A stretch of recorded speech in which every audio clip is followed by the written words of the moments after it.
Congo 1960-2020, il y a 60 ans, 6 mois pour une indépendance bâclée, épisode 4, retour sur la décolonisation, de 1945 à 1960. Mars 1960, le Congo, encore Congo belge, est en route vers son indépendance, décidée pour le 30 juin. C'est une course contre la montre. Il faut organiser les premières élections générales pour le mois de mai, mettre en place le Parlement, négocier la formation du gouvernement et désigner un chef de l'État. Pour comprendre, revenons 15 ans en arrière et parcourons cette période. 1945, le Congo belge sort de la Seconde Guerre mondiale épuisé, mais avec l'atout d'un formidable potentiel économique. Il s'engage alors dans un développement économique et social sans précédent, mais s'embourbe dans un quasi-immobilisme sur les relations interraciales et les réformes sociales et politiques. 1955 à 1958, le temps des revendications. Entre les Congolais et les Belges, très vite, les trajectoires politiques divergent. La Belgique reste aveugle et sourde. 1959-1960, le temps des ruptures. Léopoldville, Kinshasa aujourd'hui, se soulève. Le mythe de la colonie modèle vole en éclats. Le 28 mai 1940, après la capitulation de l'armée belge, le gouverneur général, Pierre Riquemont, engage fermement le Congo dans la guerre aux côtés des Alliés. La contribution du Congo belge sera décisive. Elle se réalise avant tout par l'effort de guerre, comme on l'appelle, un effort économique sans précédent. Caoutchouc, cuivre, cobalt, étain, or et diamant et l'uranium du Katanga pour les 2 bombes atomiques lancées sur le Japon en août 1945. Le temps de travail est, pour tous, de 50 heures par semaine. Il y aura des morts à la tâche, des grèves et des émeutes durement réprimées et une mutinerie d'une partie de l'armée en 1944. À partir de 1941, le Congo s'engage militairement, la campagne d'Abyssinie, l'actuelle Éthiopie, pour vaincre l'armée italienne, l'opération navale vers Madagascar et la Somalie, et la campagne du Proche-Orient, avec la traversée du Sahara depuis les Nigeria, jusqu'en Égypte en soutien aux Britanniques, puis en Palestine et en Syrie, pour s'entraîner au débarquement. Enfin, une antenne médicale militaire part en Birmanie aux côtés des Britanniques. Le drapeau de la Belgique flottait au Congo, raconte un ancien combattant congolais. On se battait pour la Belgique, sans pour autant connaître la cause de cette guerre. Au Congo belge, la Deuxième Guerre mondiale est vécue comme un choc. La puissance coloniale n'est pas invincible. Les Belges vont partir, disent beaucoup de Congolais. Les soldats de la force publique, mi-armée, mi-gendarmerie coloniale, découvrent les violences entre colonisateurs. Le prestige du blanc est ébranlé. Les soldats découvrent chez les Britanniques et les Français des officiers ou des juges militaires africains, ce qui est impensable au Congo belge. Ils fréquentent des femmes nord-africaines et européennes. Ils combattent sous l'insigne Belgium. Certains savent qu'ils combattent au nom de la liberté des peuples et du droit des peuples à disposer d'eux-mêmes, comme le dit la Charte atlantique de 1941. Nous sommes partis en libérateurs, nous revenons colonisés, constate-t-il, amer, lorsqu'au retour au pays, on les chasse des magasins ou des bars. Pour eux, rien n'a changé. Une première prise de conscience nationaliste émerge. Un ordre nouveau s'impose à l'échelle mondiale. Les États-Unis, l'Union soviétique et la Chine, désormais dominants, sont anticolonialistes et les puissances coloniales sont en déclin. Le mouvement de décolonisation commence en Asie, les Philippines, les Indes, l'Indonésie, l'Indochine et se poursuit au Proche-Orient et en Afrique du Nord. En Afrique subsaharienne, l'évolution est bien plus lente.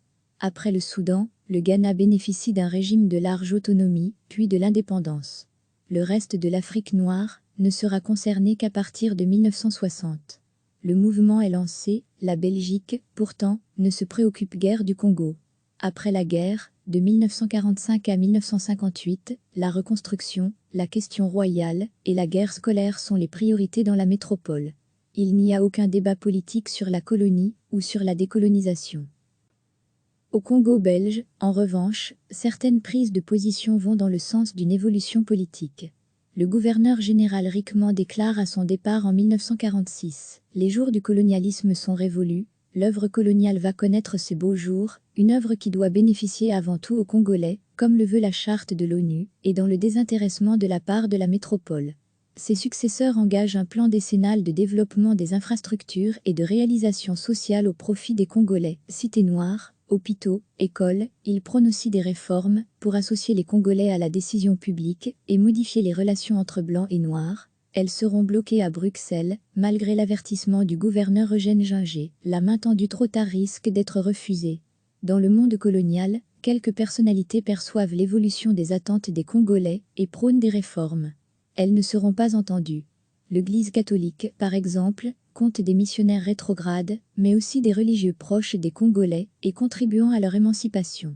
Un missionnaire belge publie en 1955 Le Congo déraille. L'Église engage très tôt une africanisation des prêtres et évêques. Les évêques du Congo, avec le premier évêque africain, déclarent dès 1956 que tous les habitants d'un pays ont le droit de prendre part à la conduite des affaires publiques. L'enjeu, pour l'Église, est de ne pas devenir uniquement européenne après les indépendances. L'Église prend donc officiellement ses distances avec la puissance coloniale. Le Congo devient la colonie modèle, où tout est fait pour le bien des Congolais et le confort des Européens des villes coloniales. C'est aussi l'empire du silence, où aucune voix discordante ne se fait entendre. L'expression politique est verrouillée et les contacts avec l'extérieur strictement contrôlés, avec l'obsession du risque d'une contamination par le communisme. Les déplacements des Congolais dans leur propre pays, pour éviter l'exode rural, sont soumis à autorisation. Les règles de chasse, de pêche et de cultures obligatoires dans les zones rurales, pour éviter les famines et nourrir les villes, sont perçues par les Congolais comme vexatoires. Les Congolais sont bien conscients de l'exploitation des ressources en faveur de la métropole, comme nous le disait en 2000, le maçon Damas Tchetois, « Notre terre est à nous. Ici, nos mines, notre diamant, notre or, c'est à nous, mais c'est vous qui en avez bénéficié. » Le développement à l'européenne entraîne l'extension des villes coloniales pour éviter l'exode rural et les clandestins. Les Congolais qui vivent en ville sont regroupés dans des quartiers extra-coutumiers ou de main-d'œuvre indigène. Ils sont travailleurs, ouvriers dans les industries ou employés comme clercs et attachés à des tâches d'administration, de secrétariat ou de comptabilité dans les entreprises ou pour l'État. Certains deviennent assistants médicaux ou enseignants avec le titre de moniteur. D'autres fondent des ateliers ou des commerces et forment un embryon de classe moyenne. En 1956, 20% des Congolais vivent dans les villes et 40% de la population active masculine est salariée. C'est un record en Afrique. L'espace colonial est strictement codifié pour que Congolais et Européens vivent séparés. Les villes sont divisées en 3 zones, l'espace industriel, où les hommes, blancs et noirs se retrouvent la journée. La ville blanche comprend l'administration, les commerces, les lieux de détente et les maisons pour les Européens. La cité noire, où vivent les Congolais, est appelée par eux le Belge. C'est une zone en quadrillage, avec souci de l'hygiène et des bornes fontaines, tous les 100 mètres. Entre la ville blanche et la cité noire se déploie un no man's land ou une zone verte qui accueille à Léopoldville, aujourd'hui Kinshasa, le camp de la police, le golf, le cimetière des Européens et les points de rencontre, le marché central, le zoo, le jardin botanique et le home des métis. Peu d'Européens viennent dans la cité noire. Certains Européens vivent avec des Congolaises, ils sont ignorés par les autres blancs et on traite leurs compagnes de ménagères et, tabou absolu, aucune femme blanche ne vit avec un noir. Écoutez Mémoire noire d'une indépendance, 1958, Léopoldville, au Congo belge, ville blanche, cité noire. Les Congolais installés dans les villes constituent une première élite, une nouvelle classe sociale plongée en milieu urbain et déracinée des campagnes d'origine. Les Belges les appellent les évolués. Beaucoup lisent et écrivent, ils écoutent la radio et lisent les journaux. Ils ont d'autres occupations, d'autres loisirs et d'autres aspirations que les Congolais des zones rurales. Ils sont attirés par la modernité et achètent vélo, radio ou machine à coudre, comme l'a écrit un poète congolais, le Congolais de Léopoldville dort sur la même natte qu'au village, mais il y fait bien d'autres rêves. Ces évolués adoptent en partie le mode de vie européen, mais ils vivent mal le manque de considération et de respect de très nombreux blancs, qui s'adressent à eux comme à des inférieurs, ou passent en priorité dans les files. Cela va parfois jusqu'au mépris, et même jusqu'à l'injure.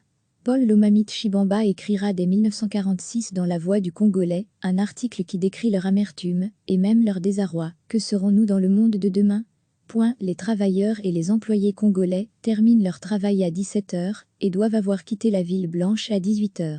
Seuls les boys, les domestiques, restent dans la maisonnette qui leur est attribuée dans la parcelle de la Villa du Blanc et disposent d'une carte spéciale. Dans la cité noire, le couvre-feu est sonné à 21 h, avec extinction des lumières et interdiction de sortie. Le vin et l'alcool y sont interdits. Le pouvoir colonial voulait de cette manière préserver le milieu naturel des Noirs, la vie comme au village. Une illusion, puisque que les Congolais des villes y vivent bien différemment. Dans la ville blanche, les Noirs ne peuvent pas entrer dans les cinémas, bars, restaurants et magasins. Les Congolais y sont servis par un guichet spécial. Joseph Mabolia raconte comment Lily, sa petite fille, est chassée d'une balançoire par une blanche près du restaurant du zoo. Il s'agit d'un système de colour bar, la barrière de couleur, comme dans certaines régions des États-Unis à la même époque, ou d'apartheid de fait, comme en Afrique du Sud, mais non légalisé au Congo. Dans les zones rurales, les espaces sont organisés de la même manière, même si dans ce cas, les contacts entre les Africains et les Européens, très peu nombreux, sont souvent plus fréquents. Les Congolais de Léopoldville traversent le fleuve pour aller à Brazzaville. Ils y découvrent une autre colonie, où les contacts avec les Européens et les Européennes sont tout différents. On peut y boire du vin. Patrice Lumumba, en 1947, s'assied à Brazzaville dans un bar et demande de l'eau. Il est servi par une blanche et, très impressionné, ne parvient pas à terminer son verre et quitte les lieux. De cette expérience, il conclura « Un autre monde est possible ». Une nouvelle génération de coloniaux arrive au Congo après la longue césure de la guerre. Certains jeunes fonctionnaires et des religieux sont soucieux d'émancipation et de développement, certains Européens ont des relations respectueuses et parfois même amicales avec les Congolais. Mais la plupart des agents de l'État, des employés des sociétés et des indépendants sont plus intéressés par le confort et l'argent que par les contacts avec les Africains. Les Congolais de l'époque le regrettent, le statut social des Européens et des Congolais est fondamentalement différent. Le plus haut des Congolais était toujours en dessous du plus petit des Blancs, comme plusieurs nous l'ont dit. C'est vrai à l'armée et à l'administration, les enseignants congolais sont seulement des moniteurs, et les médecins, tous européens, travaillent avec des assistants médicaux congolais très bien formés, qui opèrent parfois seuls aux côtés d'un médecin européen. Les salaires divergent donc, parfois d'1 à 10. Armando Brazo est secrétaire de direction dans une fabrique, il assure la paix du personnel et s'aperçoit que la femme européenne, qui travaille à ses côtés est payée 25 000 francs congolais et lui 6 000 francs. Il démissionne en protestant, à travail égal, salaire égal. Son patron lui répond, vous avez déjà des idées d'indépendance. La séparation raciale s'accompagne souvent de paternalisme, le Belge ne nous a pas ouverts au monde. On nous prenait pour des enfants. Ces inégalités et ces injustices exaspèrent et blessent les Congolais. Parmi les Congolais évolués, certains sont tentés de s'assimiler à l'européen. Ils singent les Blancs de manière parfois ridicule, diront les Congolais qui s'y opposent, en les traitant de Mindel Ndombe, blancs à peau noire, car ils veulent échapper à leur culture africaine. Ils peuvent demander le statut des immatriculés et doivent prouver après des inspections à domicile qu'ils vivent bien à l'européenne. Ce statut leur accorde quelques avantages, comme boire du vin, fréquenter l'hôpital pour Européens et envoyer leurs enfants à l'école des Blancs. Mais la plupart des Européens leur témoignent le même mépris qu'aux autres Congolais qui, eux, les considèrent comme des collabos. Ils seront finalement peu nombreux et ce statut tombe en désuétude après le soulèvement de Léopoldville, en 1959. Pas d'élite, pas d'ennui n'est pas une politique officielle, mais une formule utilisée par beaucoup de coloniaux belges. L'idée est d'éviter les contestations et d'empêcher toute agitation ou revendication. La Belgique ne commence une véritable scolarisation qu'en 1948, alors que la France formait des universitaires africains dès 1930. Au Congo, c'est une politique de masse, degré par degré, avec le principe officiel d'évoluer par le bas. Elle commence par la première année primaire, pour monter une année après l'autre, mais elle se veut d'une qualité comparable à celle de l'Europe. Cette politique coûte cher et est l'une des causes principales du déficit public de la colonie à partir de 1958. Cette politique aboutira, mais trop tard, car dépassée par les événements. À l'indépendance, ce pays immense ne compte que 20 à 30 diplômés de l'enseignement supérieur et universitaire, aucun médecin et aucun juriste. Mais 5 ans plus tard, le Congo a l'un des taux de scolarisation les plus élevés de l'Afrique subsaharienne. Il faut attendre 1952 pour qu'un Congolais laïque entre à l'université, certains prêtres l'ayant précédé. Thomas Kanza entre à l'université, à Louvain, contre l'avis de l'autorité coloniale. Il en sort en 1956 après y avoir lié de nombreuses amitiés. Il prononce à son retour une conférence Le Congo, pays de deux évolués, où il demande aux Belges d'évoluer dans leur comportement, eux aussi. Son retour pose un problème, il ne peut pas entrer dans un restaurant, alors qu'il le faisait en Belgique. Il refuse la proposition de devenir immatriculé. Thomas Kanza fera partie du premier gouvernement du Congo indépendant. Plusieurs étudiants congolais le suivront aux universités de Louvain et de Bruxelles, ou à l'école sociale. L'université de Lovanium, aujourd'hui Université de Kinshasa, Unikin, organise sa première année d'enseignement en 1954 et les premiers cours universitaires en 1956. Les premiers diplômés en sortiront en 1960, l'année de l'indépendance. En Belgique, la guerre scolaire s'ouvre en 1954. Le gouvernement libéral socialiste engage le développement massif de l'enseignement de l'État, neutre, contre l'opposition du pilier chrétien. Cette guerre scolaire se dédouble en Afrique. La création de l'enseignement de l'État avait commencé au Congo après la guerre. Elle prend une grande ampleur, dès 1954, sous l'impulsion du ministre libéral des colonies. Plusieurs athénés sont ouverts, et l'université d'État est fondée à Élisabethville en 1955, le tout avec la vive opposition de l'Église catholique. Du coup, le consensus colonial, l'alliance et le partage des rôles entre l'État, le capital, le monde économique, et les églises, qui prennent en charge l'enseignement et la santé, est rompu. Pour la première fois, en Belgique, la colonie devient un enjeu politique. Au Congo belge, le système colonial se divise et perd son apparence d'homogénéité. Beaucoup de Congolais le perçoivent bien. Écoutez Journal d'une indépendance-1955. Baudouin, roi des Congolais. Baudouin Ier fait un long voyage au Congo en 1955. Il a 25 ans, il est roi des Congolais, et il est accueilli avec enthousiasme par d'immenses succès de foule. Damas Chetois raconte comment le roi surprend, « J'étais à Bukavu, quand le roi est venu demander d'arrêter de traiter un noir de macaque. » Baudouin Ier plaide en effet pour un rapprochement entre blancs et noirs, et pour des relations respectueuses entre eux. Il embrasse une petite fille congolaise, entre dans les maisons des Congolais, et dit quelques mots en swahili ou en lingala, des gestes tout à fait inhabituels pour l'immense majorité des Européens. Le roi s'informe, à Stanléville, aujourd'hui Kisangani, il rencontre longuement un missionnaire qui lui explique que quasi tous les Congolais sont opposés au système colonial. Il rencontre Patrice Lumumba, qui est à l'époque un évolué, et qui demande l'égalité des droits pour cette catégorie. Des Belges plaident dans la foulée pour une communauté belgo-congolaise, un Congo où vivraient ensemble des Belges et les Congolais. Quelques timides initiatives se font jour, des groupes mixtes de foyers chrétiens, de femmes, de scouts. Ceci est très limité, et les relations interraciales restent presque inchangées, ce qui provoque de grandes frustrations chez les Congolais. Une déception qui va mener très vite à une conscientisation, puis aux revendications sociales et politiques. C'est un véritable coup de tonnerre. Un professeur de l'université coloniale d'Anvers, Jeff Van Bilsen, publie en 1955 son plan de 30 ans pour l'émancipation politique de l'Afrique belge, avec des formules de coopération et d'intégration avec l'Europe, et une confédération avec la Belgique. Van Bilsen, lors de ses voyages, constate les indigènes préoccupés par le problème de leur émancipation, de la discrimination, de la ségrégation, de l'avenir de leur pays. Le texte est prudent, le plan est pourtant rejeté aussitôt, avec fracas en Belgique comme au Congo. Van Bilsen est traité de bradeur d'empire. Mais le débat est, cette fois, ouvert publiquement. Un groupe d'intellectuels congolais publie à l'été 1956, à Léopoldville, le premier manifeste politique, le Manifeste de conscience africaine. Ce texte reste mesuré, mais il est très clair sur le fond, la couleur de la peau ne confère aucun privilège.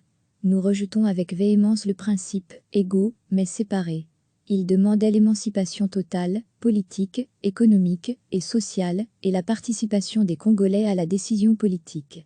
Il pose ouvertement la question, pourquoi certains Belges posent-ils le dilemme, ou bien dominer, ou bien tout abandonner? Ceux-là, qu'ils fassent leur valise sans plus attendre.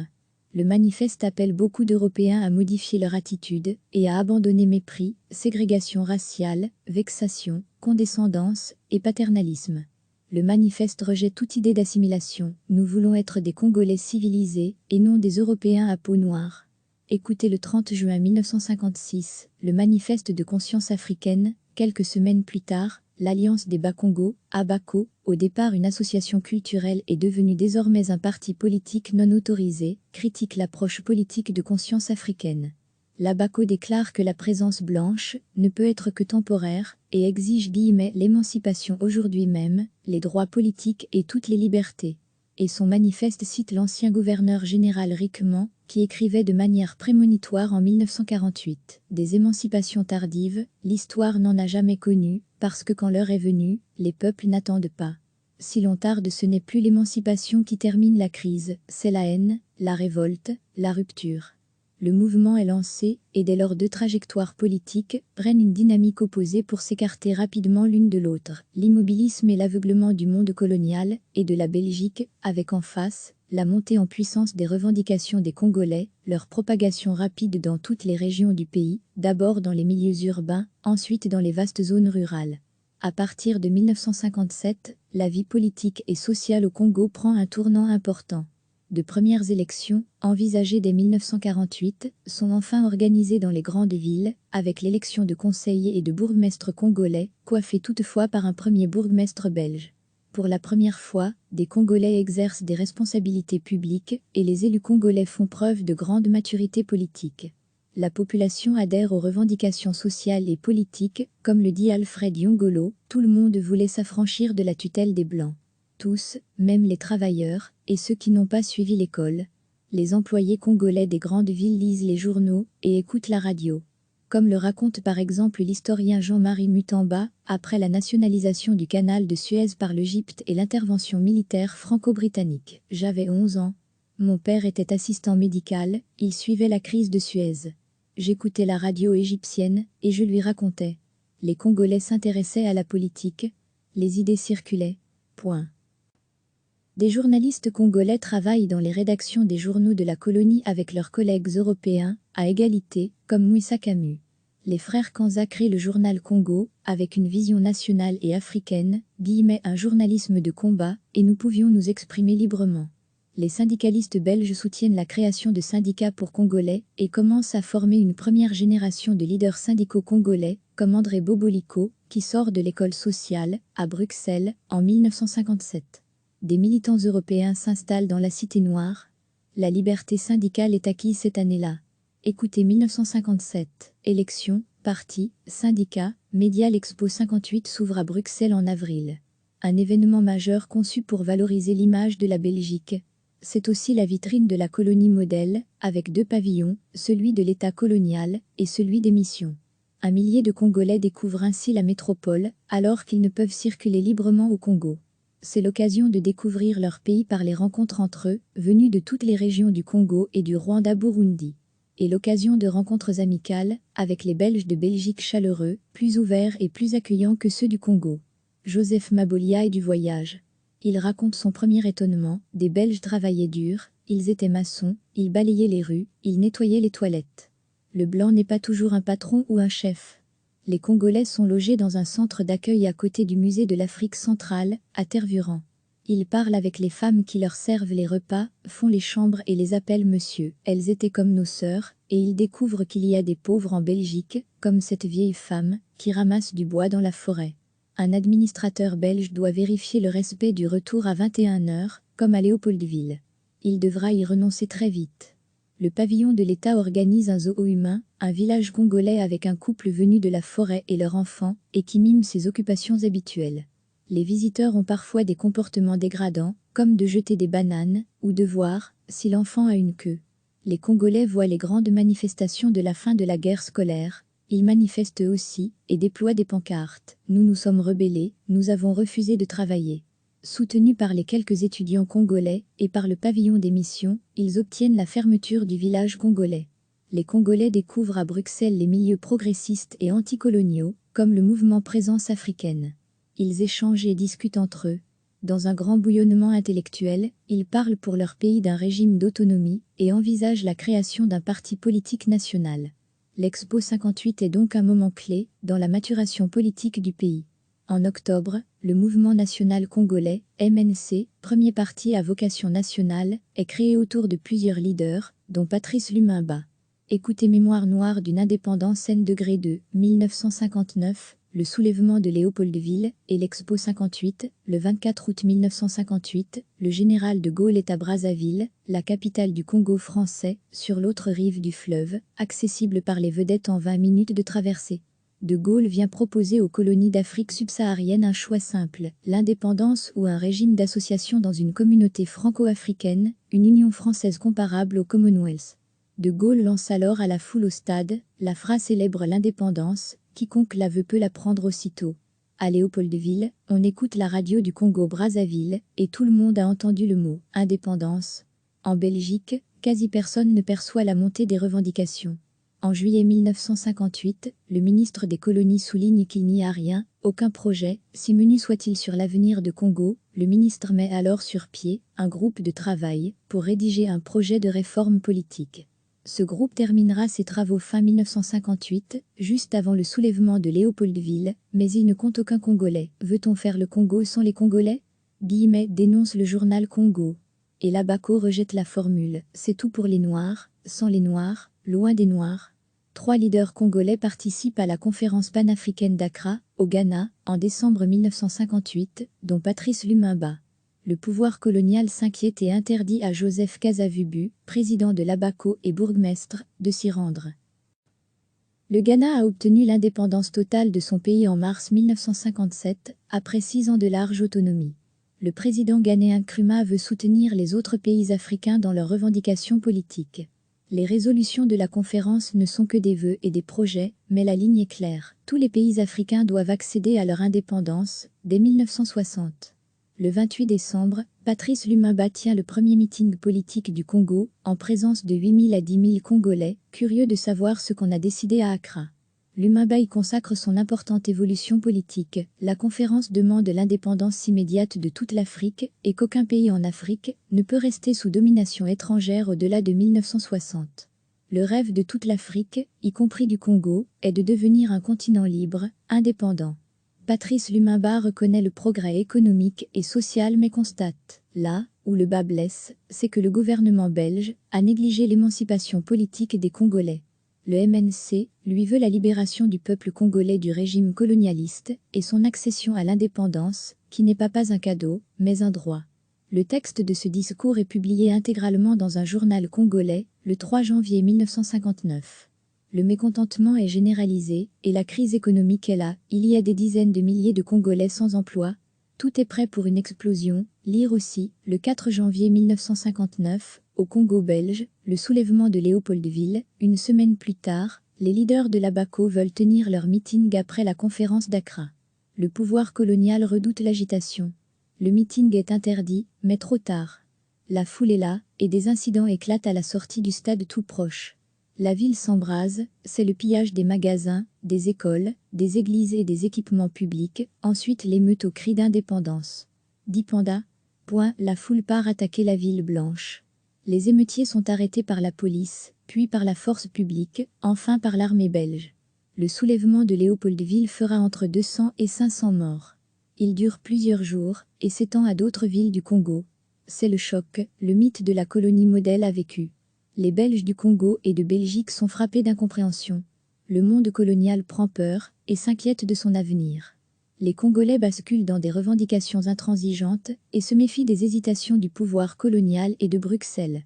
C'est le temps des ruptures. À suivre, épisode 5, le 22 avril 1960, la table ronde économique. L'économie du Congo privatisée, au profit des intérêts belges poursuivre en lisant. Épisode 1, le 20 janvier 1960, il y a 60 ans, la table ronde, le Front commun des Congolais. Épisode 2, le 27 janvier 1960, les Congolais annoncent l'indépendance. Ce sera le 30 juin. Épisode 3, le 20 février 1960, la fin de la table ronde, le pari congolais des Belges, un pari qui sera perdu pour aller plus loin, du Congo belge au Congo indépendant 1940-1960, JM.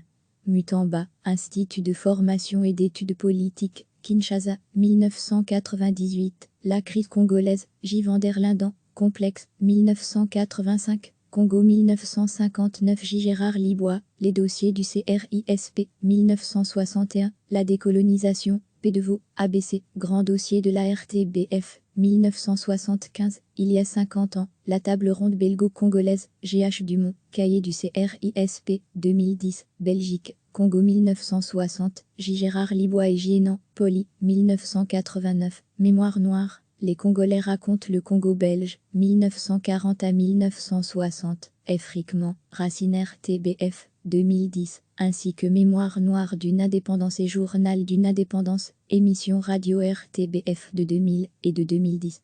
Chaque semaine, recevez l'essentiel de l'actualité sur le thème de l'Afrique.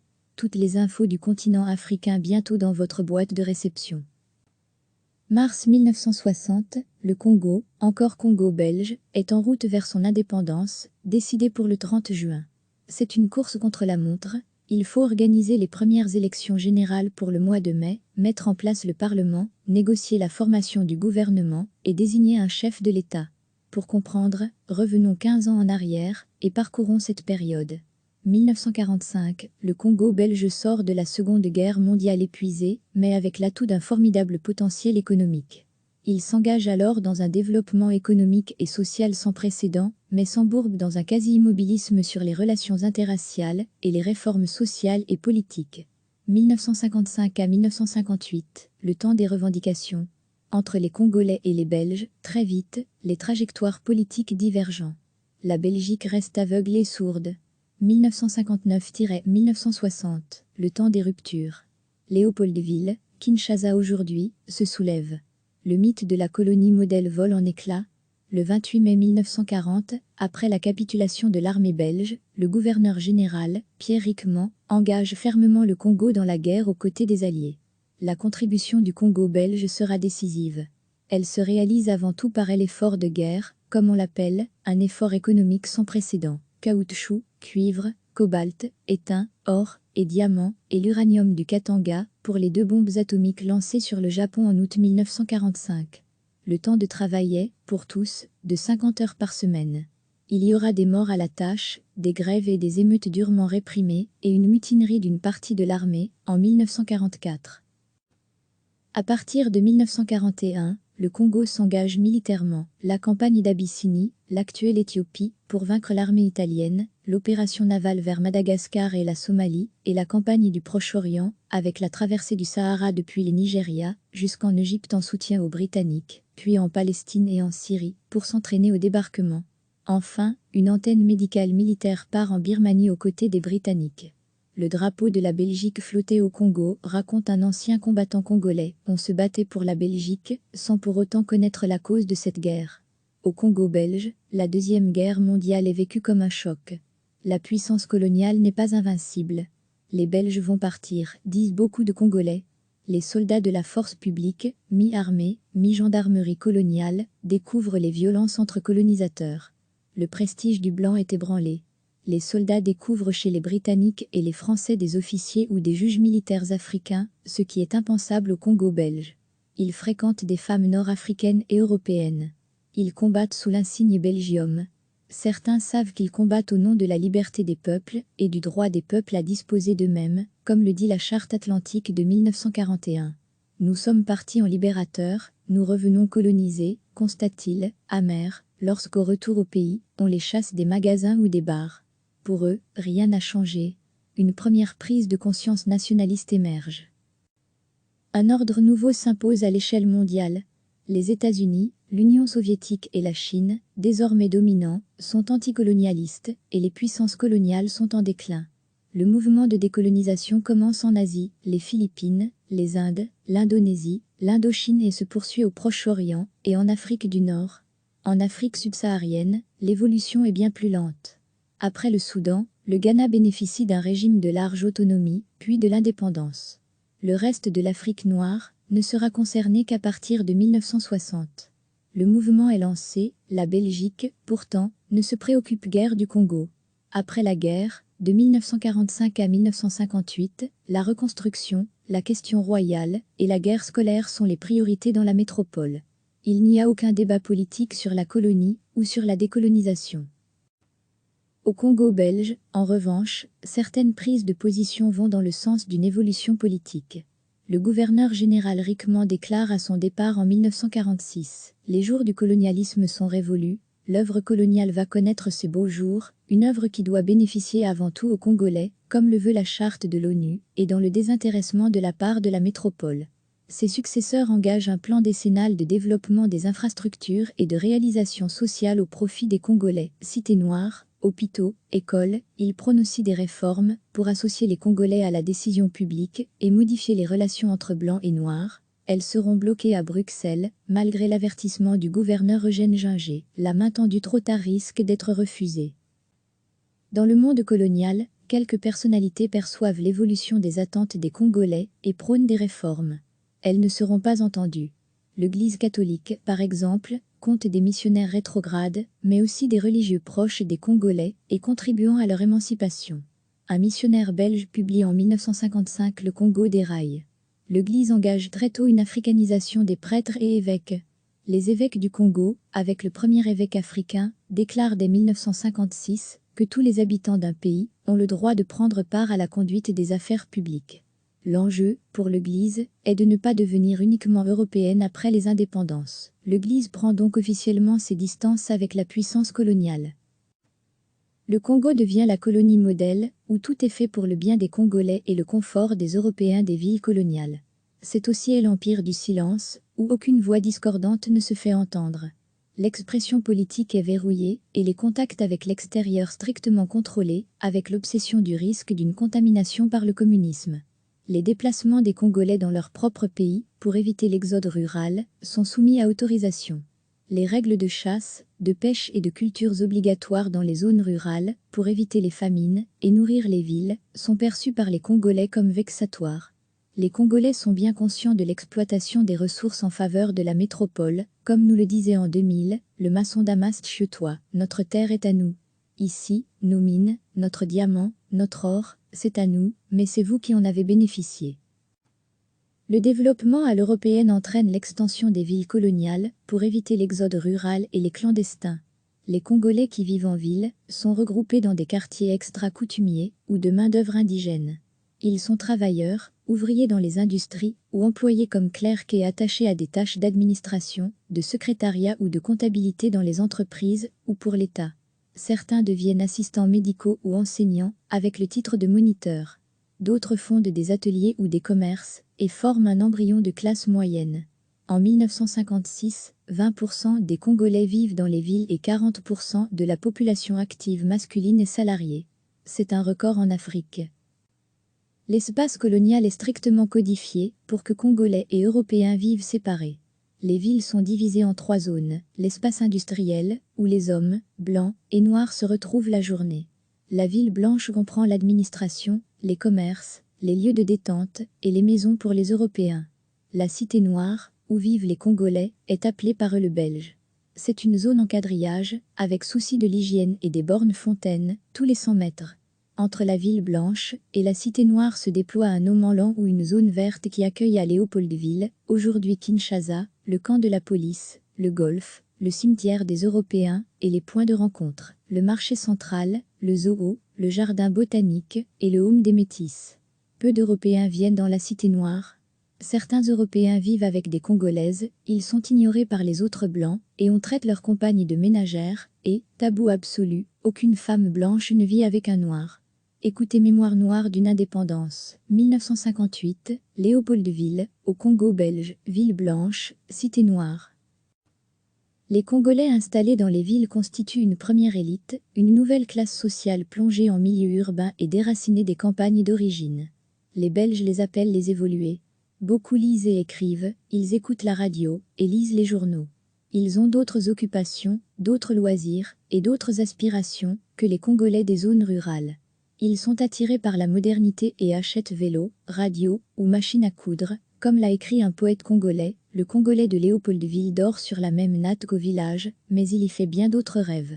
Ces évolués adoptent en partie le mode de vie européen, mais ils vivent mal le manque de considération et de respect de très nombreux blancs, qui s'adressent à eux comme à des inférieurs, ou passent en priorité dans les files. Cela va parfois jusqu'au mépris, et même jusqu'à l'injure. Paul Lomami Tshibamba écrira dès 1946 dans La Voix du Congolais, un article qui décrit leur amertume, et même leur désarroi. Que serons-nous dans le monde de demain ? Point. Les travailleurs et les employés congolais terminent leur travail à 17 h et doivent avoir quitté la ville blanche à 18 h. Seuls les boys, les domestiques, restent dans la maisonnette qui leur est attribuée dans la parcelle de la Villa du Blanc et disposent d'une carte spéciale. Dans la cité noire, le couvre-feu est sonné à 21 h, avec extinction des lumières et interdiction de sortie. Le vin et l'alcool y sont interdits. Le pouvoir colonial voulait de cette manière préserver le milieu naturel des Noirs, la vie comme au village. Une illusion, puisque les Congolais des villes y vivent bien différemment. Dans la ville blanche, les Noirs ne peuvent pas entrer dans les cinémas, bars, restaurants et magasins. Les Congolais y sont servis par un guichet spécial. Joseph Mabolia raconte comment Lily, sa petite fille, est chassée d'une balançoire par une blanche près du restaurant du zoo.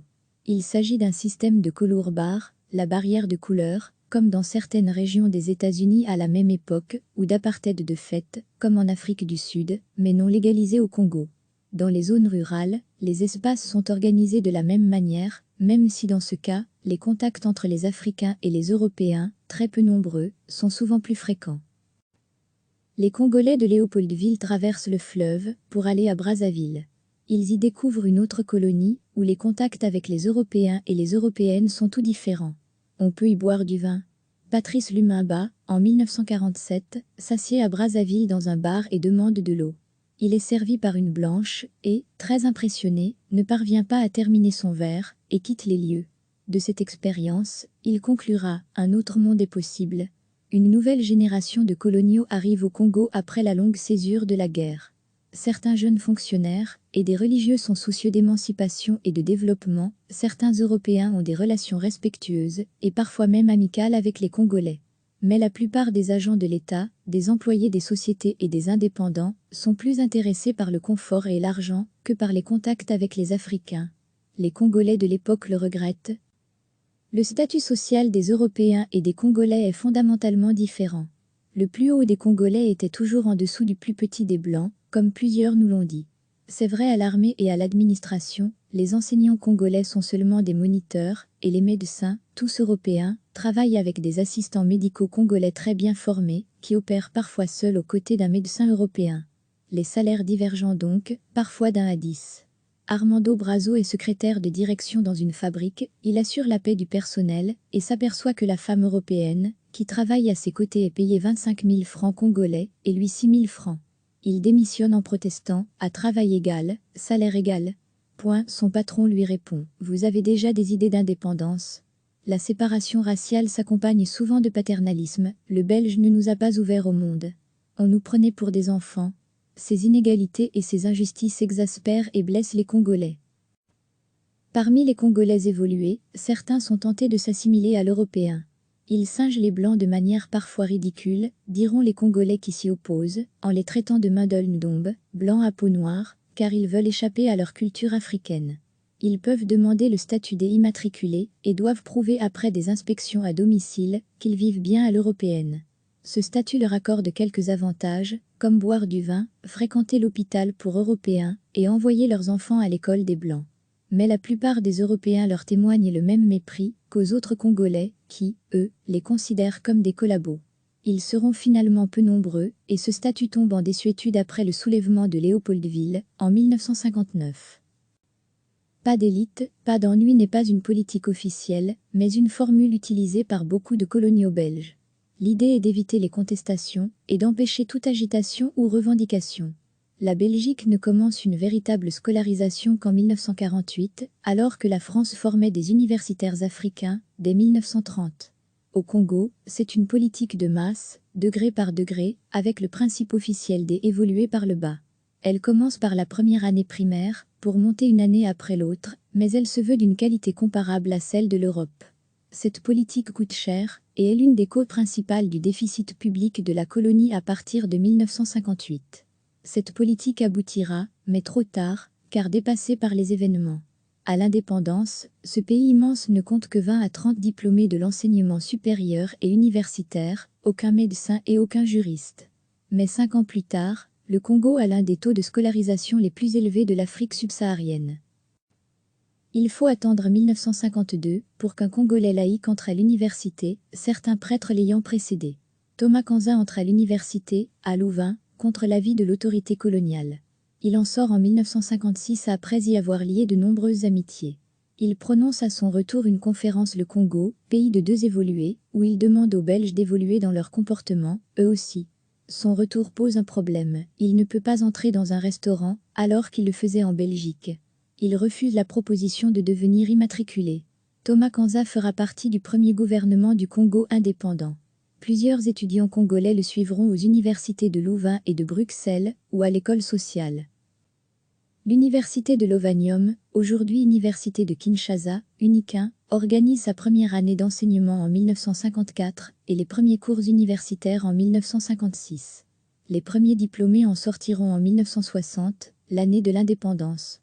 En Belgique, la guerre scolaire s'ouvre en 1954. Le gouvernement libéral socialiste engage le développement massif de l'enseignement de l'État, neutre, contre l'opposition du pilier chrétien.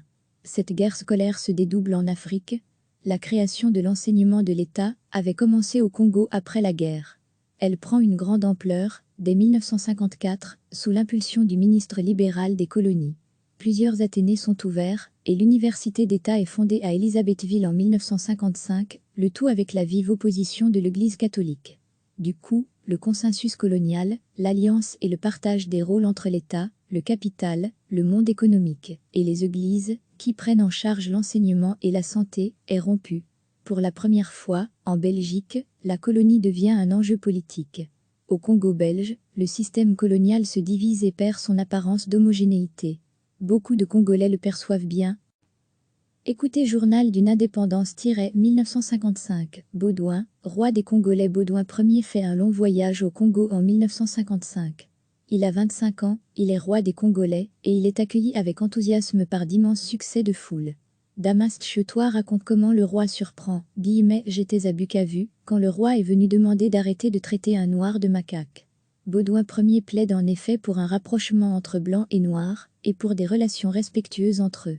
Il embrasse une petite fille congolaise, entre dans les maisons des Congolais, et dit quelques mots en swahili ou en lingala, des gestes tout à fait inhabituels pour l'immense majorité des Européens. Le roi s'informe, à Stanléville, aujourd'hui Kisangani, il rencontre longuement un missionnaire qui lui explique que quasi tous les Congolais sont opposés au système colonial. Il rencontre Patrice Lumumba, qui est à l'époque un évolué, et qui demande l'égalité des droits pour cette catégorie. Des Belges plaident dans la foulée pour une communauté belgo-congolaise, un Congo où vivraient ensemble des Belges et les Congolais. Quelques timides initiatives se font jour, des groupes mixtes de foyers chrétiens, de femmes, de scouts. Ceci est très limité, et les relations interraciales restent presque inchangées, ce qui provoque de grandes frustrations chez les Congolais. Une déception qui va mener très vite à une conscientisation, puis aux revendications sociales et politiques. C'est un véritable coup de tonnerre. Un professeur de l'université coloniale d'Anvers, Jeff Van Bilsen, publie en 1955 son plan de 30 ans pour l'émancipation politique de l'Afrique belge, avec des formules de coopération et d'intégration avec l'Europe et une confédération avec la Belgique. Van Bilsen, lors de ses voyages, constate les indigènes préoccupés par le problème de leur émancipation, de la discrimination, de la ségrégation, de l'avenir de leur pays. Le texte est prudent. Le plan est pourtant rejeté aussitôt, avec fracas en Belgique comme au Congo. Van Bilsen est traité de bradeur d'empire. Mais le débat est, cette fois, ouvert publiquement. Un groupe d'intellectuels congolais publie à l'été 1956, à Léopoldville, le premier manifeste politique, le Manifeste de conscience africaine.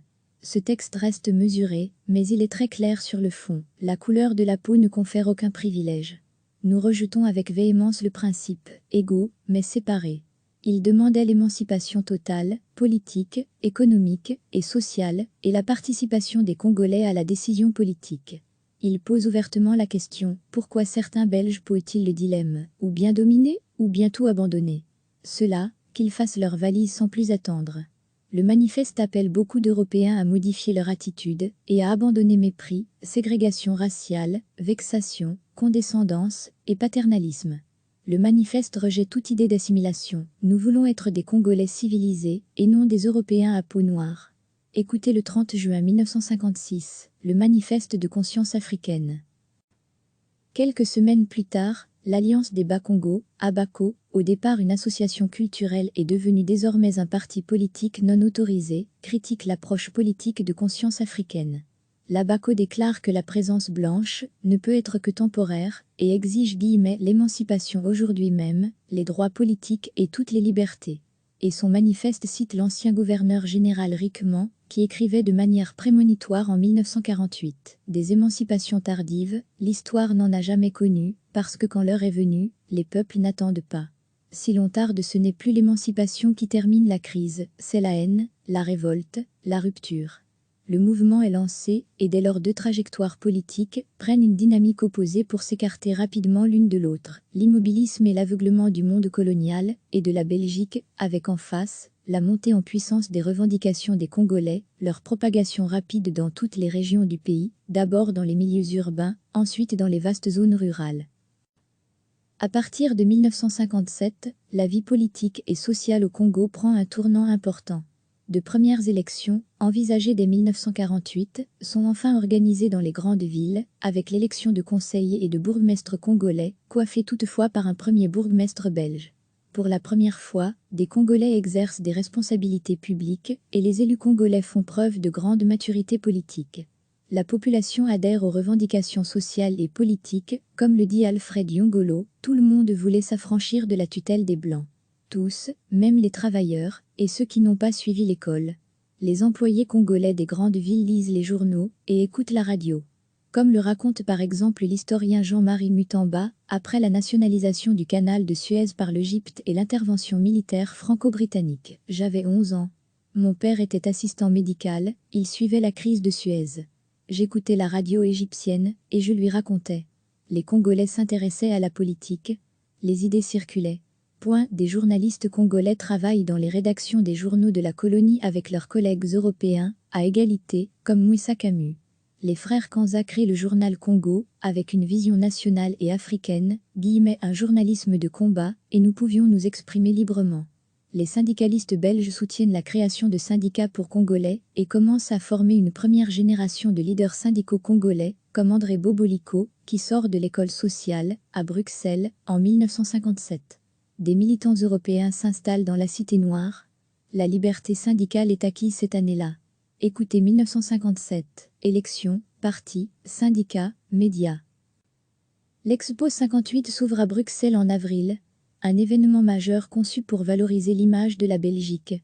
C'est aussi la vitrine de la colonie modèle, avec deux pavillons, celui de l'État colonial et celui des missions. Un millier de Congolais découvrent ainsi la métropole, alors qu'ils ne peuvent circuler librement au Congo. C'est l'occasion de découvrir leur pays par les rencontres entre eux, venus de toutes les régions du Congo et du Rwanda-Burundi. Et l'occasion de rencontres amicales, avec les Belges de Belgique chaleureux, plus ouverts et plus accueillants que ceux du Congo. Joseph Mabolia est du voyage. Il raconte son premier étonnement, des Belges travaillaient dur, ils étaient maçons, ils balayaient les rues, ils nettoyaient les toilettes. Le blanc n'est pas toujours un patron ou un chef. Les Congolais sont logés dans un centre d'accueil à côté du musée de l'Afrique centrale, à Tervuren. Ils parlent avec les femmes qui leur servent les repas, font les chambres et les appellent monsieur. Elles étaient comme nos sœurs, et ils découvrent qu'il y a des pauvres en Belgique, comme cette vieille femme, qui ramasse du bois dans la forêt. Un administrateur belge doit vérifier le respect du retour à 21 h, comme à Léopoldville. Il devra y renoncer très vite. Le pavillon de l'État organise un zoo humain, un village congolais avec un couple venu de la forêt et leur enfant, et qui mime ses occupations habituelles. Les visiteurs ont parfois des comportements dégradants, comme de jeter des bananes, ou de voir, si l'enfant a une queue. Les Congolais voient les grandes manifestations de la fin de la guerre scolaire. Ils manifestent eux aussi, et déploient des pancartes. Nous nous sommes rebellés, nous avons refusé de travailler. Soutenus par les quelques étudiants congolais, et par le pavillon des missions, ils obtiennent la fermeture du village congolais. Les Congolais découvrent à Bruxelles les milieux progressistes et anticoloniaux, comme le mouvement Présence africaine. Ils échangent et discutent entre eux. Dans un grand bouillonnement intellectuel, ils parlent pour leur pays d'un régime d'autonomie, et envisagent la création d'un parti politique national. L'Expo 58 est donc un moment clé dans la maturation politique du pays. En octobre, le Mouvement national congolais, MNC, premier parti à vocation nationale, est créé autour de plusieurs leaders, dont Patrice Lumumba. Écoutez Mémoire noire d'une indépendance N°2, 1959, le soulèvement de Léopoldville et l'Expo 58. Le 24 août 1958, le général de Gaulle est à Brazzaville, la capitale du Congo français, sur l'autre rive du fleuve, accessible par les vedettes en 20 minutes de traversée. De Gaulle vient proposer aux colonies d'Afrique subsaharienne un choix simple, l'indépendance ou un régime d'association dans une communauté franco-africaine, une union française comparable au Commonwealth. De Gaulle lance alors à la foule au stade la phrase célèbre l'indépendance, quiconque la veut peut la prendre aussitôt. À Léopoldville, on écoute la radio du Congo-Brazzaville, et tout le monde a entendu le mot « indépendance ». En Belgique, quasi personne ne perçoit la montée des revendications. En juillet 1958, le ministre des colonies souligne qu'il n'y a rien, aucun projet, si menu soit-il sur l'avenir de Congo. Le ministre met alors sur pied un groupe de travail pour rédiger un projet de réforme politique. Ce groupe terminera ses travaux fin 1958, juste avant le soulèvement de Léopoldville, mais il ne compte aucun Congolais. Veut-on faire le Congo sans les Congolais? Guillemets dénonce le journal Congo. Et Labaco rejette la formule « c'est tout pour les Noirs, sans les Noirs, loin des Noirs ». 3 leaders congolais participent à la conférence panafricaine d'Accra, au Ghana, en décembre 1958, dont Patrice Lumumba. Le pouvoir colonial s'inquiète et interdit à Joseph Kasavubu, président de l'Abaco et bourgmestre, de s'y rendre. Le Ghana a obtenu l'indépendance totale de son pays en mars 1957, après 6 ans de large autonomie. Le président ghanéen Nkrumah veut soutenir les autres pays africains dans leurs revendications politiques. Les résolutions de la conférence ne sont que des vœux et des projets, mais la ligne est claire. Tous les pays africains doivent accéder à leur indépendance, dès 1960. Le 28 décembre, Patrice Lumumba tient le premier meeting politique du Congo, en présence de 8 000 à 10 000 Congolais, curieux de savoir ce qu'on a décidé à Accra. Lumumba y consacre son importante évolution politique. La conférence demande l'indépendance immédiate de toute l'Afrique et qu'aucun pays en Afrique ne peut rester sous domination étrangère au-delà de 1960. Le rêve de toute l'Afrique, y compris du Congo, est de devenir un continent libre, indépendant. Patrice Lumumba reconnaît le progrès économique et social mais constate, là où le bas blesse, c'est que le gouvernement belge a négligé l'émancipation politique des Congolais. Le MNC, lui, veut la libération du peuple congolais du régime colonialiste et son accession à l'indépendance, qui n'est pas un cadeau, mais un droit. Le texte de ce discours est publié intégralement dans un journal congolais, le 3 janvier 1959. Le mécontentement est généralisé et la crise économique est là. Il y a des dizaines de milliers de Congolais sans emploi. Tout est prêt pour une explosion. Lire aussi, le 4 janvier 1959, au Congo belge, le soulèvement de Léopoldville. Une semaine plus tard, les leaders de l'Abaco veulent tenir leur meeting après la conférence d'Accra. Le pouvoir colonial redoute l'agitation. Le meeting est interdit, mais trop tard. La foule est là, et des incidents éclatent à la sortie du stade tout proche. La ville s'embrase, c'est le pillage des magasins, des écoles, des églises et des équipements publics, ensuite l'émeute aux cris d'indépendance. Dipanda. La foule part attaquer la ville blanche. Les émeutiers sont arrêtés par la police, puis par la force publique, enfin par l'armée belge. Le soulèvement de Léopoldville fera entre 200 et 500 morts. Il dure plusieurs jours et s'étend à d'autres villes du Congo. C'est le choc, le mythe de la colonie modèle a vécu. Les Belges du Congo et de Belgique sont frappés d'incompréhension. Le monde colonial prend peur et s'inquiète de son avenir. Les Congolais basculent dans des revendications intransigeantes et se méfient des hésitations du pouvoir colonial et de Bruxelles. C'est le temps des ruptures. À suivre, épisode 5, le 22 avril 1960, la table ronde économique. L'économie du Congo privatisée, au profit des intérêts belges. Poursuivre en lisant. Épisode 1, le 20 janvier 1960, il y a 60 ans, la table ronde, le Front commun des Congolais. Épisode 2, le 27 janvier 1960, les Congolais annoncent l'indépendance. Ce sera le 30 juin. Épisode 3, le 20 février 1960, la fin de la table ronde, le pari congolais des Belges, un pari qui sera perdu pour aller plus loin, du Congo belge au Congo indépendant 1940-1960, GM. Mutamba, Institut de formation et d'études politiques, Kinshasa, 1998, la crise congolaise, J. van der Linden, complexe, 1985, Congo 1959, J. Gérard Libois, les dossiers du CRISP, 1961, la décolonisation, P. de Vaux, ABC, grand dossier de la RTBF, 1975, il y a 50 ans, la table ronde belgo-congolaise, GH Dumont, cahier du CRISP, 2010, Belgique, Congo 1960, J. Gérard Libois et J. Hénan, Poli, 1989, Mémoire noire, les Congolais racontent le Congo belge, 1940 à 1960, F. Rickman, Racine RTBF, 2010, ainsi que Mémoire noire d'une indépendance et Journal d'une indépendance, émission radio RTBF de 2000 et de 2010. Cliquez sur s'abonner pour recevoir les dernières nouvelles.